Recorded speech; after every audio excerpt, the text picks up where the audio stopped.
Welcome to Roseflower Radio, the show that goes behind the scenes of your favorite independent artists and creatives. I'm your host, Micah Wilson. And I'm your co-host, Finlay Matthias. And today we have an incredibly talented singer, songwriter in the R&B genre from Fremont in the Bay Area in California.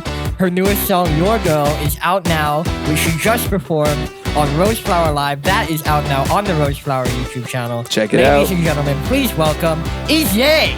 Woo! What's happening, guys? What's happening? How are you? What's going on? I'm good. How are you guys? I'm pretty good. I'm chilling right It's a good, now. what is it, Friday? It's a good Yeah. Friday. And It is Good Friday. yeah. Wait. Shout out to Jesus. Shout out Jesus, y'all. Shout out Jesus. Shout out my boy JC. Yo, he been there from the start, bro. 0 AD. No. So IZYE, Yes. Bay Area, where Yes. you're from, yes. Fremont, right? Yes. East Yeah. Bay. So East how Bay. did you get from Bay Area, Fremont, down to LA? You know, what was the progression? Yeah. So after I graduated high school, I always felt out of place there. I always knew SoCal, LA was where I wanted to be. So I moved out here for college, and I just fell in love with it instantly, and I just Yeah. knew LA is where I was meant to be. Yeah, And- not college, LA. Yeah, college. LA, not college. not college. We don't really love college. We can get into that a little bit. So you just released Your Girl, right? I did, yes. Yeah. So when did that come out exactly?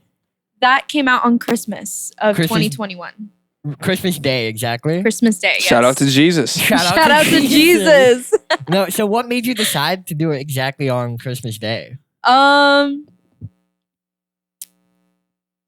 I think I definitely wanted to release it before the end of the year because the song was a big deal for me, and I'd been holding on to it for a really long time, and I was just like, it's done. I just want to get it over with. Not over with, but I just want to get it out there, and I want everyone to hear it. So I released it on Christmas as my present to everyone. There you go. Mm. As my present to the single girls out there. Shout out single ladies. Yeah. Beyonce did it. IZYE the second. Come on. So I know I think you kind of mentioned it maybe in your Roseflower interview on Roseflower Live. Your parents are both performers. I don't want to say Musicians. musician. They're both Yeah. musicians. Yeah. In the industry. Not in the industry, Oh. no. My parents are not professional musicians. They met doing music. I don't know if you guys have heard of drum corps. Oh yeah. Yes. Yeah, my dad was in the oh god, they're gonna kill me for forgetting this. Concord Blue Devils, and my mom was in Santa Clara Vanguard, which are actually opposing teams. Oh, wow. Oh, so we have like a Romeo and Juliet kind of Total Yeah. rivalry. Romeo and Juliet drum corps going on. You know, instead of killing each other, they just play. They just outsnared each other. Solo each other until someone gives up. My mom was in the pit. She was percussionist, and then my dad was I think baritone. Don't kill me, Dad. And they met, like through some mutual friends, and they started out as friends. But they were musicians, but they're not professionally. My mom does like office work. My dad's retired now, and he's been like basically dedicating his retired life to like writing books and Damn. That's traveling crazy. the world and being a flamenco guitarist, which my dad loves. My dad Yo. plays a whole bunch of instruments, but he's really into flamenco guitar right now. So was he the one who kind of pushed you towards music, or did you kind of find it yourself? And then your dad was also like, by the way, we are also musicians. Yeah. Or were they kind of like, hey, we're musicians, so you're going to be a musician. You don't get a choice. Like, how did that happen? Well, my mom's parents are also musicians. My grandma was an opera singer in the 50s. Wow. She did play the Queen of the Night I don't in the know Magic opera. Flute. So she sang the Queen of the Night aria, which is like super high soprano. You Mm. probably have heard of it. Like you'll probably Yeah. know the name, just not by and then my grandpa was a professional bass clarinetist. That's So- crazy. So there's a full run. Yeah. The of whole creative- squad. Yeah. The Yeah. whole squad Whole making gang. tunes. All generations of the Garcia family. Yeah. All musicians. I came out a diva, a performer, wanting to be center of attention, always loved to perform, and be like, everyone eyes on me. I used to do little shows at my mom's like work parties. Mm. Like That's I would funny. make everyone watch me dance. There's actually video of it somewhere. Yeah. So would you say, is there any like correlation between the music that your parents played or both like physically played or like just played while you were growing up that then correlates like the music you make now, the music you listen to now? 100%. My Yeah. mom is a drummer, well, percussionist, but like drummer as Yeah. well. Mhm. And so like I've always been like a bass and drums girl because my dad is very like rhythm section because my dad plays guitar, he plays bass as well. So I've always been like a rhythm type girl. Yeah. So I think that's where my love for R&B and hip hop came in for sure.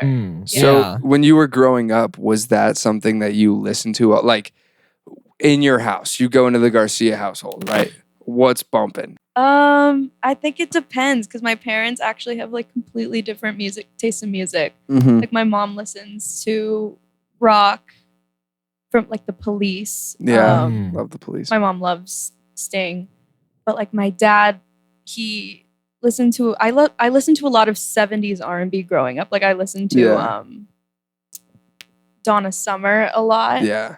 I Feel Love was definitely like a song that I would vibe to on my way to school when I was like 7. For sure. So yeah, my dad loves like house R&B type music, and then my mom listens to more rock, pop, synth.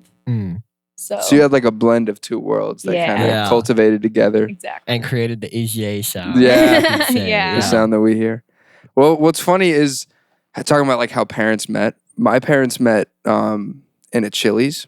Oh my God. And the reason No why way. I'm correlating this together was it's a weird fact, but yeah, Wilson family started from a Chili's. I love Shout out Chili's. Chili's. So, but my mom was a waitress.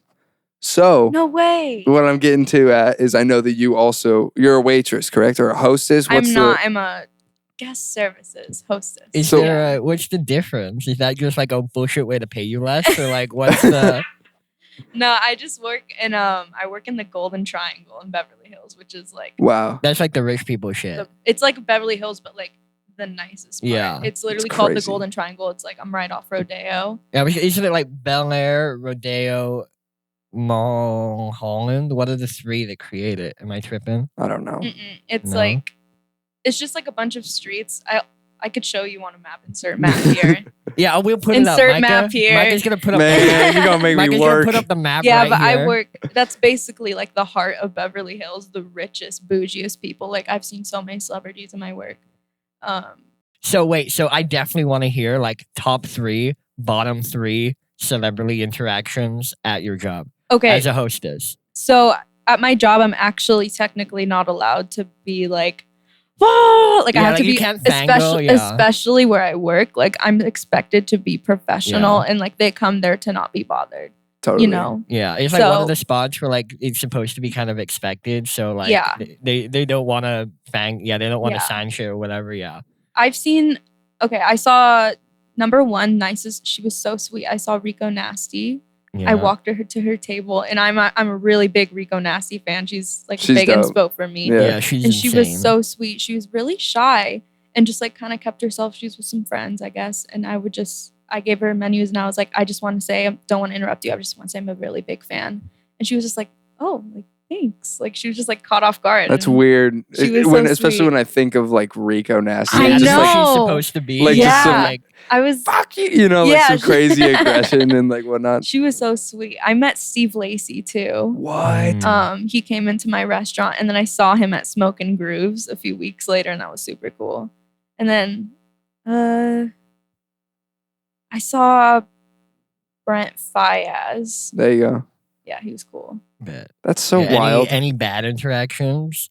Anybody who you're just like you wanna spill some tea right now? You wanna ruin a career real Yeah, quick? let's cancel. Who are we canceling today, guys, on the Roseflower Radio?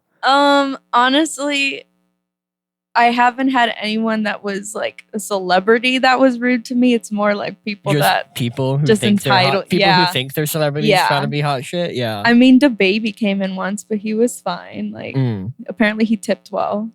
That's well. Hopefully one day, obviously, you'll be able to walk in there and be one of the Right? That's people. crazy. Oh my you god, know? right? Yeah. Yeah. So you're working as a hostess or customer service hostess Or whatever, yeah.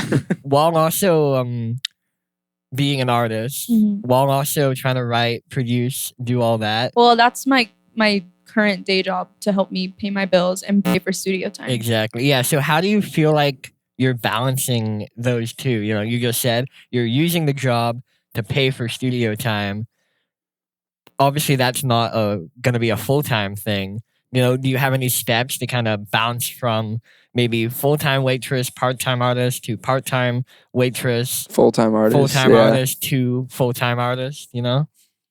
Honestly, I'm still trying to find that balance. Yeah. It's really hard Yeah. because like I work part-time, but my job is really tiring, like just because Yeah. of where I work. Yeah. And so I work long hours and I come back and I'm just exhausted. But it's like sometimes I have to like force myself to be like, okay, I have to go to the studio. I know I'm tired, but like I gotta go. Yeah. But sometimes like it's honestly, sometimes I'm bad about it. And I'm just like, I just want to sit home and watch Housewives. Like, Sometimes you're allowed to do that. you Yeah, I You're know. allowed to just chill. Everyone needs some I read housewives in their life. something the other day that on I think it was Instagram, TikTok, some shit, and it was like doing your best is not destroying yourself to do your all. Hmm. You that's know, so true. you're not doing your best if you're destroying yourself, giving your all. That's not your best. Yeah.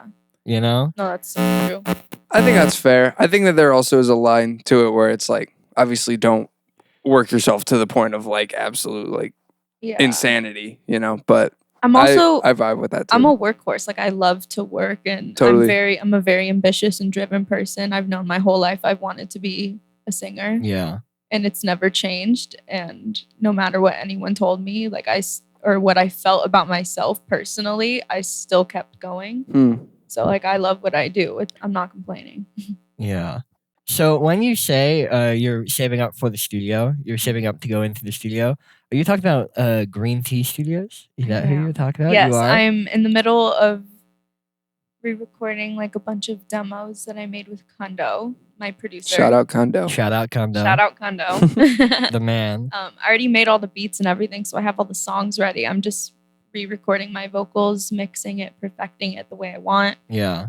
And I met Yoni, he's my mixing engineer. I met him through a contest that I did with Green Tea Yeah, Studios. that's what I wanted to ask you about. So let's take it back a little bit. Yeah. So the first time I remember you talk about green tea was just, I think you like sent a text just in our group chat being like, hey guys, I've just like submitted my song for this contest. Could you all vote for my song Oh no way. to be on like this Yeah. live stream thing? And that was the first thing I heard about green tea. Yeah. So let's talk a little bit about that, and then how your relationship's kind of grown from there with the studio. Yeah, so I discovered Green Tea Studios through a friend of mine. Her name's Lily. She's also another musician. Shout out Lily. Shout out Shout Lily. out. Yeah, shout out everyone here. And she was like, I record my music here. They're dope. And I was like, okay, cool. So I saw they were doing a contest to get free studio time, a free mixing session and free studio time. So I was like, I want this. Yeah. So at the time I did the song Indigo. If you know, you know. I will not be releasing that song. Dang it. Let's just say that. But it was a song that I produced and wrote myself. And like, it's not bad. It's just not who I am as an artist. That's fair. But I my mom created a burner account and voted for me. And the account's name was Big Baby Shalita Buffet. Wait. I remember this. Wait, what? I remember this. So- I remember Your mom watching made a this. burner account. Because I really wanted this recording time Yeah. really bad. And like, Yeah, so I'm broke. I think we might have skipped. So it was like a live stream contest. Yeah. Where, like, Okay. they played all the songs, and whatever song got the most votes got what? got free studio time got and like mixing. 2 or 3 hours studio time and mixing in Green Tea Studios. Dope. Yeah, so I was like trying to get all my friends to vote for me, and my mom made a burner account called Big Baby Shalita Buffet, and it was a picture of Big Baby from Toy Story 3. This is really specific. Wha- Big Baby Shalita Buffet, and then she just, yeah, that's my mom. Shout out to It's moms, so dude. funny. Shout out, mom. Moms are crazy. They I just know. always support. But you know what? I won. I won that I was concert. gonna say I remember you. So and then I won the contest, Yeah. and then I met Yoni and Barry, who's the owner of the studio, through that, and So how many people were in this contest? I want to say like between 10 and 14 people. Okay. Yeah. That's still super tight though. Yeah. Yeah, it's like a weekly. I think they still do it. Like, Yeah, they don't still like do a it. Week, every Wednesday night, I think. Something like that. Yeah. Yeah, they still do it. And it's like, it's cool. Yeah, I know. It's a I good way to asked make because I've connections. started seeing them on my TikTok a lot. I don't know if you know this. They got a funny ass TikTok account Mm-hmm. on their page. I see them and like it wasn't even because of you. They just came up and I was like, wait, this is where IZYE goes. And I went on and I was watching their videos like, yo, these people are funny as fuck. They're the so best. funny. Shout out Green Tea Studios. Shout out Green Tea. Shout out Green Tea. Yeah, so I actually thought that Kondo worked at Green Tea. So Kondo is a different studio, different producer, different team. He doesn't really have like a studio. He's more of like an independent Like producer? Yeah. I've made Your Girl. That beat we made, and I have a video of it in this was like the second time I hung out with him. We made Your Girl. My Terry, who did the guitar loops for the song, he came over and I just met Terry and he did the guitar loops. And I was literally sitting on this bed, high as fuck, like blasted out of my mind. And like they're making this beat for it. And I'm like, oh my God. They're so good. They're so good. But it was also just like a moment of like, oh my God, this is happening. Because you got to keep in mind, I've been sitting on this song for like 2 or 3 forever. years. Yeah. And I was like, oh my God, this is like really happening. So we made that beat. And then I recorded the song in my friend Coop's kitchen. And you can hear him cleaning the kitchen in the background. If you solo the vocals, you can hear him like putting the dishes away and everything like clanking. Bro's doing his chores. Yeah. And you're sitting there making a banger. So like, we don't even necessarily have to record our stuff in like a nice studio, but totally we do it's just sometimes, about like you and him and your connection and like y'all's ability to make crazy shit together. I think it's always one of those things where you have like, because I've worked with a couple of other people too, and I know how it is. It's like the first time you meet them, you always, or first or second, third interaction, for whatever reason, like if it clicks, it does. And like that's when things happen, which I think is super interesting because it's like you don't know each other yet. So then all of a sudden you'll have like a really cool interaction and both bring either side of, your life into the music and connect it together. Also, just like from the moment he met me, he was like, "You're gonna be a star." Oh, that's and dope. like I'm really insecure. I know a lot of people are like, "You're so intimidating, you're so confident." I'm really insecure, and I'm very self-conscious about myself. And I honestly, for a really long time, especially after leaving school, after I dropped out of college, I was just like really not believing in myself, and I was just like, I don't know if this is for me, but like I can't picture myself doing anything else. Yeah. So I like kept fighting, and he really believed in me and was like, no, like you need to keep doing like, and I kept being like, I want to rap, but I feel like I'm too white. And he's like, who gives a fuck? Yeah. He was like, and like, he was like, who cares? Just try it in the studio. That's what we're here for. And like for the first 3 months, I really was just practicing and figuring out my sound. And then after that, like I can just go into the studio and lay down a verse now because I know what I want. And like that's he awesome. really taught me how to like be a star, basically. Yeah, he really believed in me. Yeah, I'm a big believer in the idea that like if you're in the studio and someone has an idea and someone says no and you don't even try it, you've done a disservice to everybody in the studio.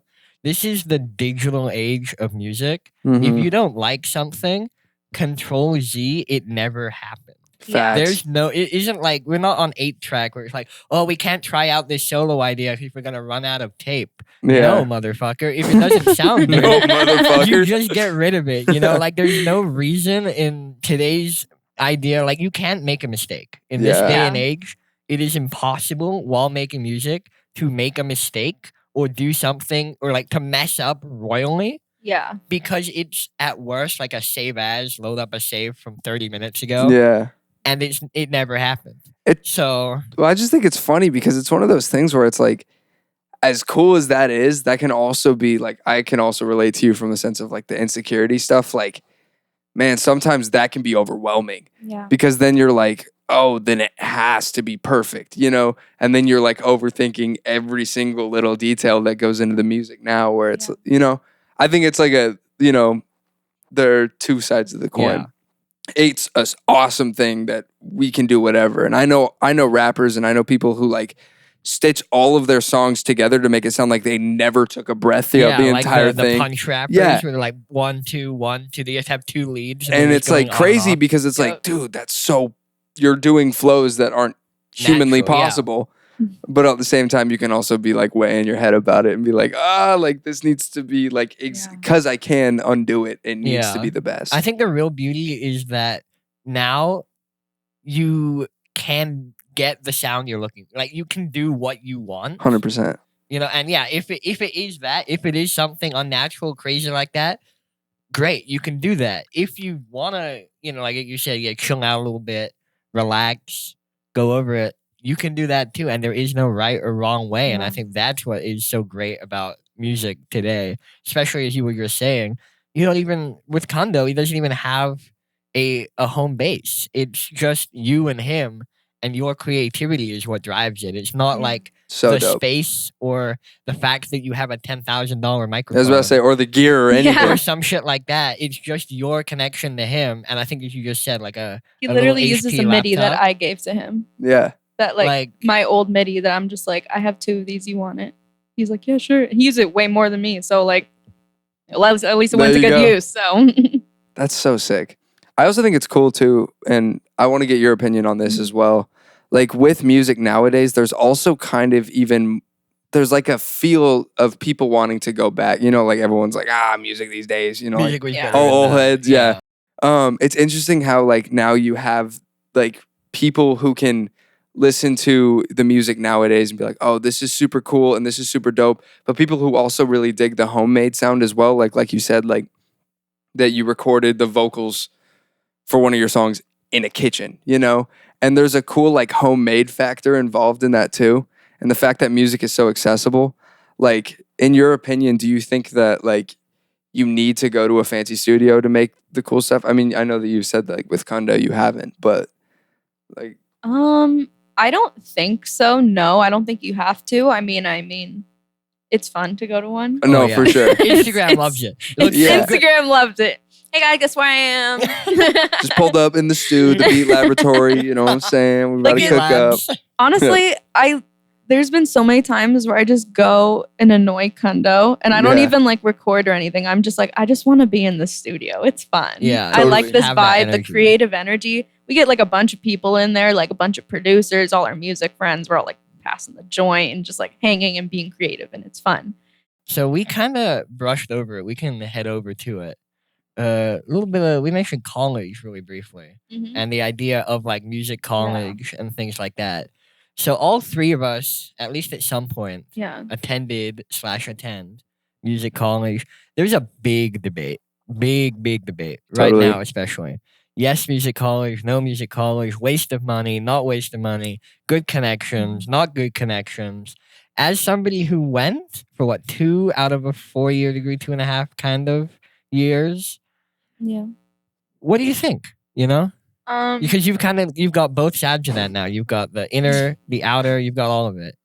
So I was only like in-person school for like 2 quarters. Yeah. Because I think we did like quarter system or something like that. But I was only there for a very short amount of time before COVID happened. So most of my experience was online. And I think, but even before then, like when I was in person, I just didn't feel it was a right fit. It was just, I don't want to make it about this, but personally, there was a lot of stuff that happened to me my first year in college, and it didn't make it feel fun about the music anymore. It made it feel like I was alone in a big city. Yeah.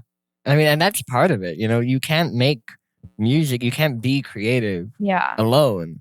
You know, what's that saying? A man is not an island. A person is not an island. Yeah. You can't do anything alone. So, and it made me lose my love for music. And that's when I knew something was wrong, because my whole life I've been a musician. That's all I've ever known. So I was like, it's not me that's wrong. It's where I'm at that's wrong. Yeah. Interesting. But do you feel as though, like, say that hadn't happened and it was just about like your program that you were in, what you were doing? There's a lot of people who would say that, you know, today we were just talking about the accessibility of music and how easy it is. The idea that going to a school, even in of itself, is an outdated idea. Like, do you have any? Because I know that we have some opinions about the currentness of the program. Yeah. So do you have any thoughts on that? I think one of my biggest reasons for leaving school was I felt they were teaching us in a way where it was like, this is the only way you can write music. You can only do it by sitting down at a piano, sitting with a guitar. I was songwriting. Okay. Well, I originally was vocal performance. And I was like, I don't want to be singing covers for the rest of my life. I want to write my own music. Yeah. So I switched to songwriting, and I was happier, but I wasn't happy. Yeah. And they were like, write a song about this, write a song about that, sit down at a piano and make chords. And I'm like, I had never had guitar piano training in my life. I knew like basic triads on the piano. Yeah. I had to teach myself guitar, and like I had to take off my acrylic nails, which may not seem like a big deal, but like That's these a big really deal. Those ain't cheap, bro. Come on. First of all, they're not cheap. And second of all, like I didn't feel like myself. It's part of you. You know? I felt like this was it doesn't seem like a big deal. Like, oh, boohoo, she doesn't get her acrylic nails. But like I just didn't feel like myself. Yeah. And I was writing these songs and I was like, these songs are okay. They're just not me. I'm performing them, and why am I embarrassed to perform these songs? Yeah, like, you should be embarrassed to perform something that you wrote. I was like, these songs are okay, but I just wasn't happy and I wasn't fulfilled. And I was like, what am I doing wrong? Like, but I realized it wasn't me. And so I took a break from school and I was like, I'm just going to see how I feel. And I was so happy. Yeah. I was like, I'm done. My mom was like, are you sure you want to leave? I'm like, yes. Not even yes, please. Not even a second thought. Yeah. Just in it. Yeah. And I basically was just like, all right, I think I'm going to start, for lack of better words, raw dog in this music industry. So no more protection from college. Oh gosh. No, for real though, but nothing against them, you know. I learned a lot. Like I'm not going to discredit it and say that I didn't learn anything, because I did learn a lot there. However, I don't think it's necessary. No. So if I was, you know, the biggest IZYE fan, right, and I'm listening to this podcast, what like advice, like, because I know that a lot of people are sitting there like, oh, should I go? Should I not? Like, I remember thinking that, like, oh, should I go to even college in general? Like, I can see how it's becoming an outdated thing, you know? And I think, like, if you could give younger you advice, like, especially, like, right into entering college, or, like, even in college and doing the songwriting and doing all that, like, what would the advice be that you would give yourself now? This goes specifically for this, but honestly, just life in general. Mm-hmm. Just try it. If you might like it. Yeah. If you don't like it, at least you tried. At Totally. least you know. Because then if you don't do it and you say, I don't like it, well, you didn't even try. Yeah. But I genuinely tried and I put in the work and I was just still not happy. And I was like, this isn't right for me. Yeah. Yeah. And I mean, we're young. Like, we were 18, 19, 20 while you were in college, around that time. So in 10 years, no one's going to fucking remember that we even went to college. Yeah. Or that we dropped out or what happened. You know, it's just going to be, oh, IZYE, the star. The great thing about the music industry is it's all a networking thing. It's all about who you know. 100%. So yeah, you don't need a college degree for being social. Yeah, absolutely. Right. Well, comms major. Yeah, I was gonna say some people do, but it's an easy major. So I have a buddy who's in comms, and I always roast him. I'm like, bro, you like, do you need to like actually like learn to talk, bro? Is like, I don't know. But psychology majors and you learn how to feel. Sorry. Please don't roast me, Mom. She's a psychology major. Oh, no. So she does the percussion and psychology. Yeah, I always roast her for her psychology major, and she always comes for me. Dang. Sorry, Mom, I love you. Make fun of her for playing the drums, and then she, like, destroys your entire existence. Oh, yeah. She's like, oh, yeah, well, your mitochondria. She's like, I brought you into this world. Yeah. I could take you out. Take you out of it. That's the biggest mom threat of all time. I know. That's super interesting. I love the fact that as a young person growing up, like you can restart. That's been my big thing in life right now is like refresh and restart, because that's just, it's not something that you don't have to hold on to anything. I remember just like agreeing with you. Like, I remember being in high school, and I remember like my GPA was not where I wanted it to be, and and I'm literally sitting there like, I'm not gonna get, I don't know, like it just was such a big deal, and even like all the drama in high school. Remember, like can you believe Susie texted Nick and whatever, and it's like all this, it's this big deal, but it's like in reality those things There's life after high doesn't school. matter, and it's funny to think that like even now when we're sitting here having this conversation, like how much of today and the worries that we're worrying about, like, oh, I could have sung that better. Oh, like I shouldn't release this because it's too personal, or fill in the blank. Like how much that affects, or like how much will that affect us in a month or 2 months or a year or whatever, Yeah. It's just it's a good frame of reference to be like, wait, it's just life. We're chilling, Yeah, we just chilling. We got nothing going on. Exactly. I mean, that was kind of the idea behind Roseflower. 100%. And all that. And like I was talking to my dad, and he was like, so what's the idea on Roseflower if like it doesn't go well? And I was like, so the idea on Roseflower is that if it doesn't go well, is that it doesn't go well and we move on because I'm 20 years old and in 4 years no one's gonna fucking remember. Yeah. Either we it will work out. Exactly. Either we end up with a successful company with successful shows, or I put on my resume and in the middle of a pandemic, we started a production company, shot a bunch of shows. Yeah. Oh no, the 20-year-old starting a production company in the middle of a pandemic didn't pan out? Oh no. Okay. I fucking seen that coming. And hey, here's the thing. If it did fail and you're watching this, what up? After we folded. Welcome to April 2022. Oh my God. I'm just kidding. I'm just messing with you. But no, I think it's one of those things that it's like, and I think that I live by this, and I'm assuming every creative does, is like you put your mind to it, it'll happen. Yeah. Genuinely. Whether it's a production company or it's an artist or it's a boyfriend or a girlfriend or a whatever. Fuck yeah. that. When it comes to like the music industry, I've always kind of believed that like everyone's like, oh, it's 1 in a million if you make it, 1 in 10 million, 1 in 1,000, whatever you want to say. The one. Yeah, but it's 0 and nothing if you don't try. Exactly. And what I always say, you miss 100% of the shots. That's on some Wayne Gretzky vibes. You take 100% of the shots you don't take. You miss 100. No, you miss 100. You miss 100%. You said you take. I know I did. You take 100% of the shots you don't take. That don't even. You miss 100% of the shots you don't take 100% of the shots you don't miss. I don't know what that means. I'm trying to like Wayne Gretzky, Michael Scott. That was the quote I was going for. I was going for the Michael Scott quote. See, I watched 3 seasons of The Office and then stopped. I can't. I know. All right, listen. You know what? You guys swap. Izzy's the new host. Yeah. I'm like offended at that statement.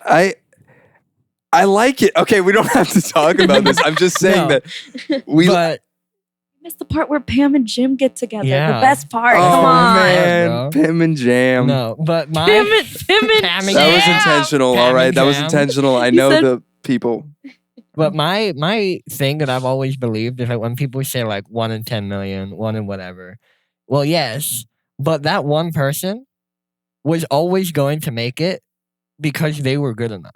It's not like there's 10 million people. That's I would actually say not because they were good enough. Because they put in the hard work. Exactly. Yeah. It's not that like you take a random 10 million people, you choose one of those people and they become successful. No, it's not an equal drawing. The people who are at the top of these 1 million people who become successful, they didn't get randomly selected. They were always going to be the one person out of the however many. Yeah. It just maybe took them a little bit longer, a little bit shorter. Like for example, listening to somebody like Justin Bieber, Billie Eilish, somebody who blew up really, really quickly, really young, you can listen to their stuff now after they've blown up and be like, obviously they were going to be successful at some point. It just happened for them really quickly. It's not like if Billie's first song didn't blow up, her second one also wouldn't do well. At some point, these people were gonna do well. It's just when it happened for them. If you were good enough. Like Lizzo didn't release Truth Hurts until like I think like 2016 or something like that. Yeah, and then it didn't blow up until like 2 years later or Yeah. something in that Isn't that movie. crazy? Yeah. Like, hey, it's not about like that 1 in a million, whatever. It's about if you put in the work, you will be that 1 in a million, you know, because you will work harder than the 999,999 other people. Wow. You know? And going into that, my question for you is, we've talked about, hey, well, what would you tell your past self and like all these things. You're obviously, I just hit that plant. You're obviously putting in work. You're obviously doing, like, you're grinding. You're doing what you got to do, you know? And like long term, now I'm going to ask the follow-up question, like, where do you see yourself in the next couple of years or like from here on out? Like, what's the dream IZYE situation? Honestly, I don't want to just stop at music. Like Yeah. I just have a dream of being like a successful businesswoman, like CEO. Like, a lot of people, well, some people know this about me, but I originally wanted to be like a celebrity makeup artist in high school. I didn't know I think I knew So I just like taught myself how to do makeup and I got really good at it. So I do my own makeup for shows, for photo shoots, for everything. That's tight. So I would love to own like a makeup brand someday. Some Kylie Jenner shit. Oh my God. IZYE skin by IZYE. Yes. Lips by IZYE. It sounds like a IZYE. Yeah, like, IZYE. I also have this idea of a brand deal with Stizzy, right? The like Stizye. Stizye. Yes. The Stizzy. What? Isn't that fire? That would. What? Somebody get Stizzy on the phone right Also, now. that's patent pending. So if there's Yeah. another IZYE out there, halt. Yeah, we've already. This one got it first. I called it. Yeah. Got dibs. That's tight. I love that. I love the vision, Yeah. like the whole vibe of that. I Yeah, want and to be I think having successful and then one day have a family. There you go. I you want go. like Success so many before kids. family. I'm That's gonna be the super next sick. Angelina Jolie, I swear. What? Like eight different children. No, maybe like 3, 4. Wait.